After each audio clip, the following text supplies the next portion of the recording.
कि जो हार्ट के रिस्क फैक्टर्स हैं उनके बारे में हमें अपनी जांच करा लेनी चाहिए। और HDL गुड कोलेस्ट्रॉल 40 मिलीग्राम % से नीचे है तो हमें डाइट एक्सरसाइज पे तो कॉशन करना ही होगा, लेकिन हमें एक फिजिशियन या कार्डियोलॉजिस्ट से सलाह करके अगर दवाई की ज़रूरत हो तो लेनी चाहिए।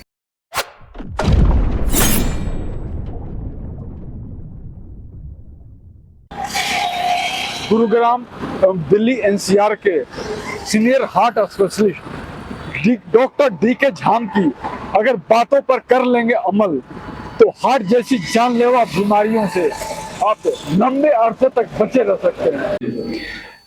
मैं डॉक्टर DK झाम, डायरेक्टर कार्डियोलॉजी, आपको आज कुछ हार्ट के रिलेटेड रिस्क फैक्टर्स के बारे में बताता हूँ। हम सब देख रहे हैं कि आजकल कहीं ना कहीं हम न्यूज़ पढ़ते हैं कि सडन कार्डियक डेथ का नंबर बढ़ गया है।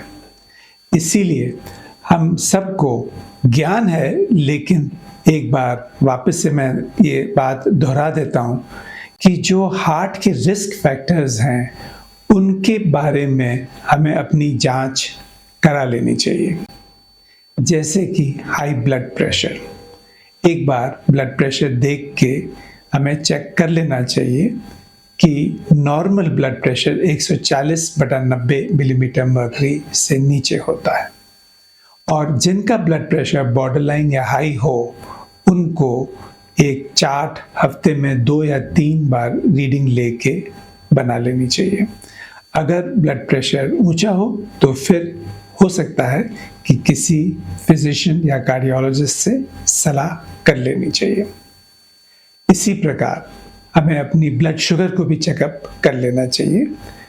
खाली पेट पे ब्लड शुगर 100 मिलीग्राम % से नीचे रहनी चाहिए और खाना खाने के 2 घंटे के बाद 140 मिलीग्राम % या उसके नीचे रहना चाहिए। लेकिन अगर इससे ऊपर है तो हमें डाइट और एक्सरसाइज पे बहुत ध्यान रखना चाहिए ताकि ये शुगर ऊपर न रहे। लेकिन फिर भी अगर ऐसा हो तो हमें हो सकता है कि एक एंडोक्रिनोलॉजिस्ट या फिजिशियन को दिखाना ज़रूरी हो सकता है। इसी प्रकार हमें अपना कोलेस्ट्रॉल लेवल चेक करा लेना चाहिए, और अगर सीरम कोलेस्ट्रॉल 200 मिलीग्राम % से ऊंचा है, ट्राइग्लिसराइड 150 मिलीग्राम % से ऊपर है, और LDL बुरा कोलेस्ट्रॉल 100 मिलीग्राम % से ऊपर, और HDL गुड कोलेस्ट्रॉल 40 मिलीग्राम % से नीचे है, तो हमें डाइट एक्सरसाइज पे तो कॉशन करना ही होगा, लेकिन हमें एक फिजिशियन या कार्डियोलॉजिस्ट से सलाह करके अगर दवाई की ज़रूरत हो तो लेनी चाहिए।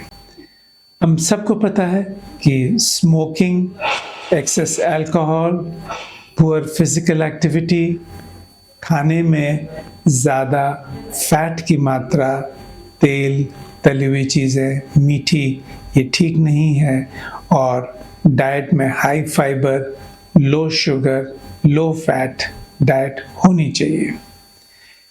इसी तरह हमें अपना बॉडी वेट का भी ध्यान रखना ज़रूरी है कि वेट और अपनी हाइट के हिसाब से जो BMI निकलती है वो 25 मात्रा से या उससे नीचे रहनी चाहिए। 25 से 30 तक ओवरवेट होता है और उसके बाद ओबीज हो जाता है। तो इन सब से हमें अपना बचाव रखना ज़रूरी है। लेकिन हम देखते हैं कि कई बार इस तरह के केसेस हो रहे हैं कि लोग जिम गए, या अभी रिसेंटली हमने पायलट के बारे में भी अखबार में ऐसा पढ़ा। तो ये जो सडन इवेंट्स हो रहे हैं, इसीलिए इन सब अपने रिस्क फैक्टर्स को कंट्रोल करके, चेक करके, और अगर ठीक ना हो डॉक्टर की सलाह लेके फिर हमें एक बार अपना कंप्लीट मेडिकल एग्जामिनेशन जिसमें कि ईसीजी एंड एकोकार्डियोग्राफी हो जाता है। ज़रूरत पड़ती है डॉक्टर अगर ट्रेडमिल टेस्ट या एक्सरसाइज टेस्ट के लिए बताते हैं तो वो भी कर लेना चाहिए, ताकि कोई रेयर या ऐसी एबनॉर्मेलिटी न हो जिसके बारे में हमें अपने बारे में ज्ञान न हो। इसीलिए ये सारी चीज़ें करके ध्यान रखना ज़रूरी है ताकि हम स्वस्थ रहें, मस्त रहें, व्यस्त रहें।